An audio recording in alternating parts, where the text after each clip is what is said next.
Good afternoon, dear friends. What a beautiful day, isn't it? In today's video, we are going to talk about an ancient book called the Book of Enoch.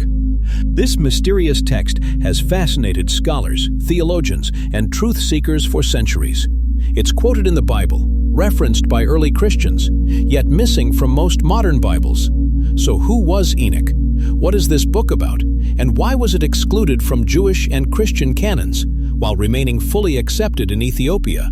Let's begin with who Enoch was. Enoch is a biblical figure, mentioned briefly in the book of Genesis. He is the great-grandfather of Noah and is described in a very unusual way. Genesis tells us that Enoch walked with God, and then he was no more, because God took him. Unlike most biblical figures, Enoch never dies.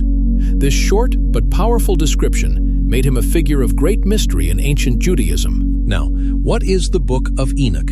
The Book of Enoch, also known as First Enoch, is not a single book, but a collection of writings. Composed between roughly 300 BCE and 100 CE, it expands on ideas barely hinted at in the Bible. The book focuses on several major themes. The Watchers, the story of fallen angels who descend to earth. Their forbidden union with human women, producing giants called the Nephilim. The corruption of humanity through forbidden knowledge. Divine judgment and cosmic justice. Visions of heaven, hell, angels, and the final judgment. Enoch is portrayed as a prophet and heavenly scribe who is taken on journeys through the spiritual realms where angels reveal secrets about the universe, time, and God's judgment of evil. Next, why was the Book of Enoch excluded from the Jewish Torah and most Christian Bibles? For Judaism, the main reason is that the book was written after the prophetic period was considered closed.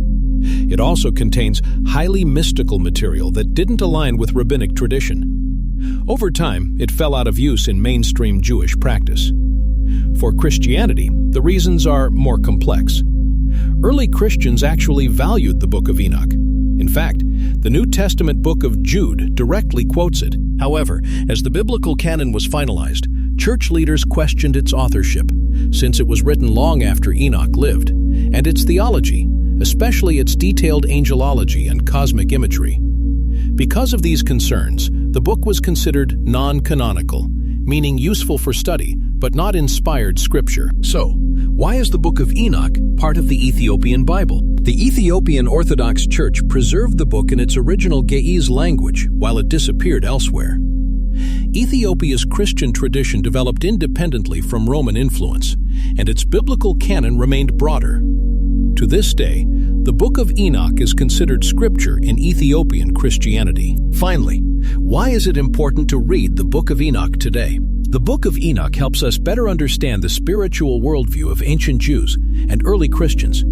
It provides context for biblical ideas about angels, demons, judgment, and the origins of evil. Many concepts found in the New Testament, especially in Revelation, make more sense when read alongside Enoch. Even if one doesn't view it as scripture, the Book of Enoch remains a powerful historical and spiritual text that invites readers to reflect on justice, corruption, and humanity's relationship with the divine. And perhaps most importantly, it reminds us that history is often more complex and more fascinating than what we're first taught. Thank you for watching, and if you found this video meaningful, don't forget to like, subscribe, and share your thoughts in the comments below.